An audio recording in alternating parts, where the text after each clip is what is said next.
Hello, yo, I'm Jay Beersink. Welcome back to my YouTube channel. Today we're here for another edition of book reviews. We're looking at the Ionian Sea in southern Albania. I'm in a place called Himare, doing some volunteering here.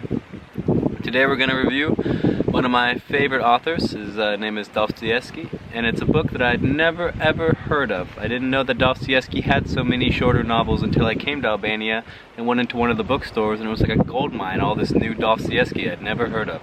And luckily for you, well, not for you, but for someone who hasn't read any Dostoevsky or isn't even into reading that much, all these Dostoevsky novels are much shorter. This one, The Eternal Husband, is only about 180 pages, which is not as short as The Gambler, which I have reviewed on this channel. If you'd like to go look at it, that one's 140 pages, I think, but this one's 180. But still, it was so cool for me to find out about these other Dostoevsky works that are not as famous, but just as good in my opinion, and much easier to read because they're shorter, so if you want to have a quick read, you know. Anyway, let's get into it. Eternal Husband. The eternal husband is an archetype. It's an archetypal idea. Someone can be an eternal husband. And this book is the dissection of the dynamic between these two men. One is an eternal husband, and one is the eternal husband's ex-lover.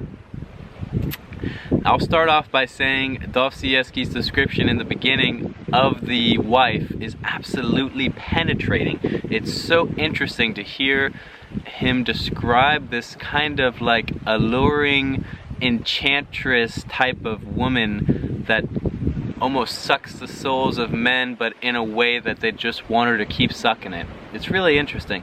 But anyway, so the story takes place a few years later when Pavel is the name of the eternal husband, visits Velchalinov and explains to Velchalinov that his ex-lover has died. So the eternal husband's wife has died. They were lovers some 9 years ago, and during the time that Velchalinov was sleeping with Pavel's wife, Velchalinov was also frequenting the house. He was a friend of the family. And it's really interesting because when Velchalinov thinks about the time and recollects on the time that he spent in the household, he describes Pavel as a high-class man of society and refined manners and culture and very dignified. But the Pavel that we see in the book can come across as not so much. But it's completely understandable given that Pavel arrives with a child that's not his, and there's all of these interesting little dynamics. But I'm getting ahead of myself. Anyway, I really love this dynamic because you get to be in the mind of Velchalinov, who is the ex-lover of the eternal husband's wife. But you don't get to be in the mind of Pavel, which is an interesting thing that Dostoevsky did.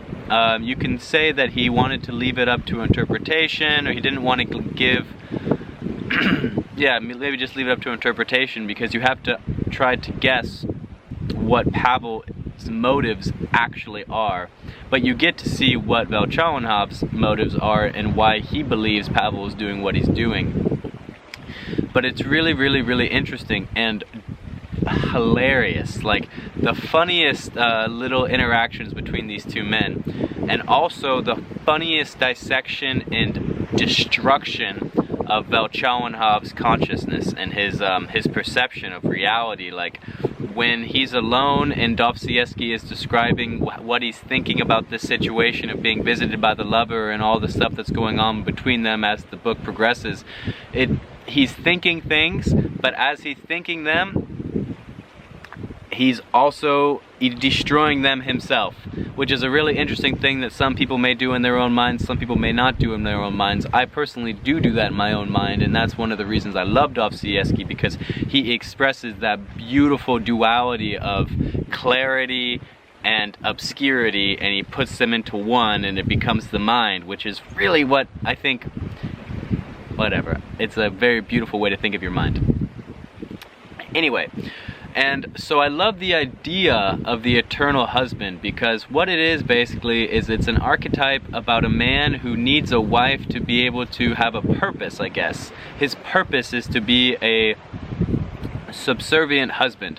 That doesn't mean that he doesn't have his own life or his own status or his own, you know, dignity, but it means that he keeps himself in check and under control because he has to uphold the standards and status of his family and his wife.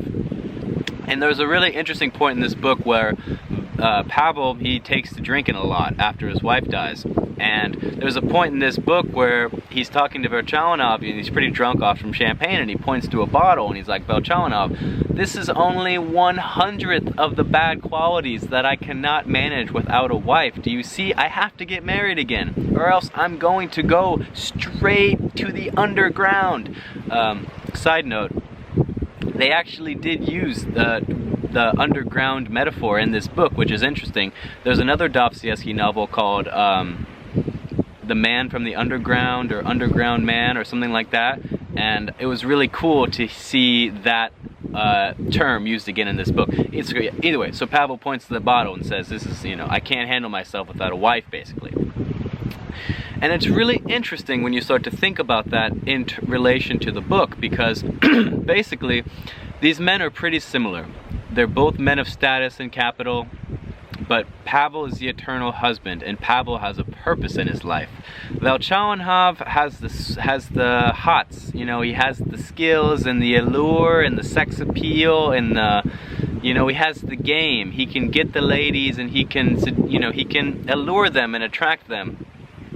But he doesn't have the quality of the eternal husband, which almost turns his alluring qualities into something childish, because it's like Pavel doesn't have to do these superfluous things to attract the ladies. He attracts them with who he is and his status, and then Velchalinov attracts the ladies with songs and, you know, arts and these his personality. But it's really interesting because it's almost as if like Velchalinov is like doing it in vain or something, and you see this expressed like towards the end of the book, where Pavel takes him to this household of this woman he's courting and blah blah blah. It's really interesting to see how Velchalinov has the goods, but he has no purpose, and Pavel, he has a purpose but doesn't really have the goods.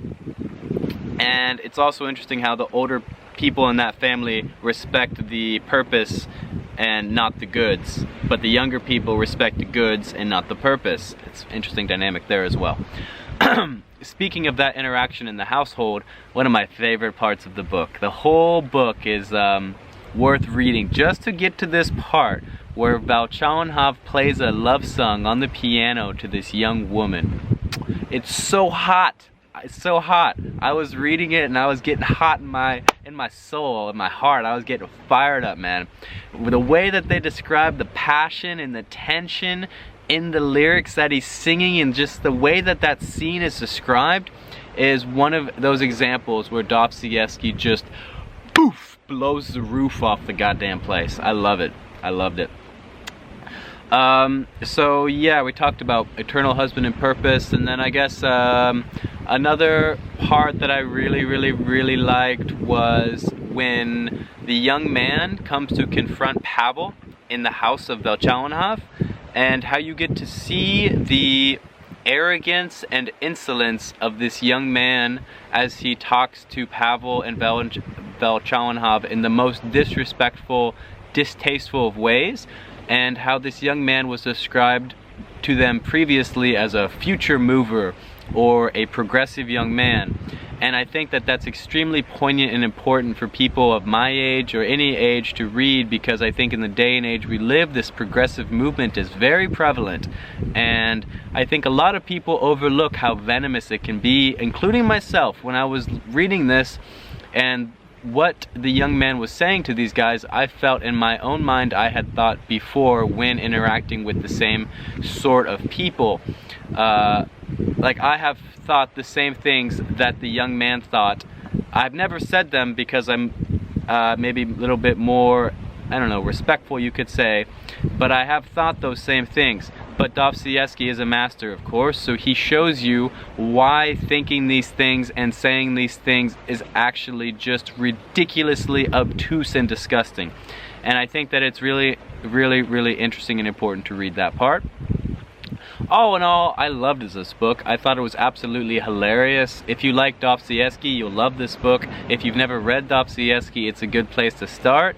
Just the crazy, dark, ridiculous humor that Dostoevsky intertwines into his psychological thrillers of books is just, it's something that is just beyond comprehension and beyond portrayal through my words. Like, it's just amazing. Just is amazing.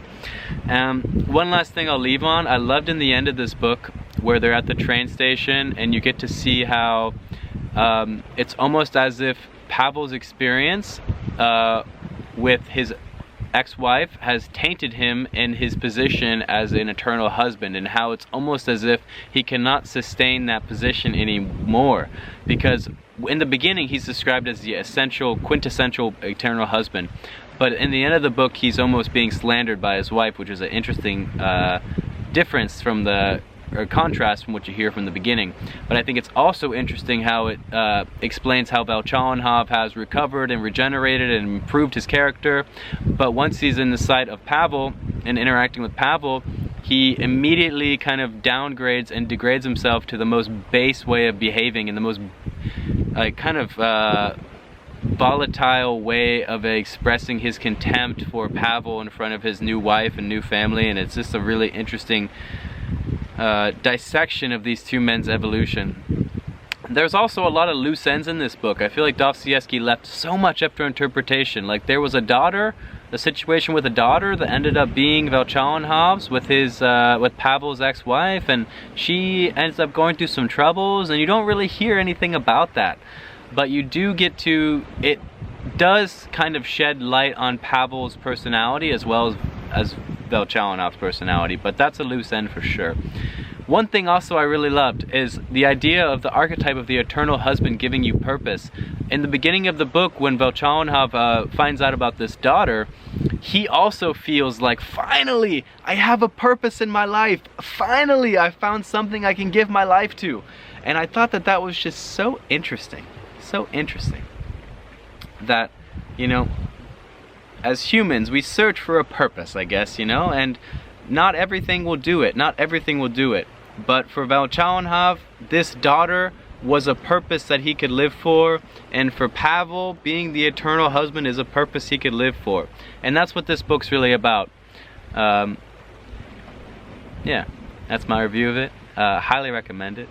Thank you for watching. You made it this far. Don't forget to like and subscribe. Check out my channel if you want to see some more book reviews or some vlogs of my travels. Anyway, thank you. I love you. Take it easy. Peace out from Albania.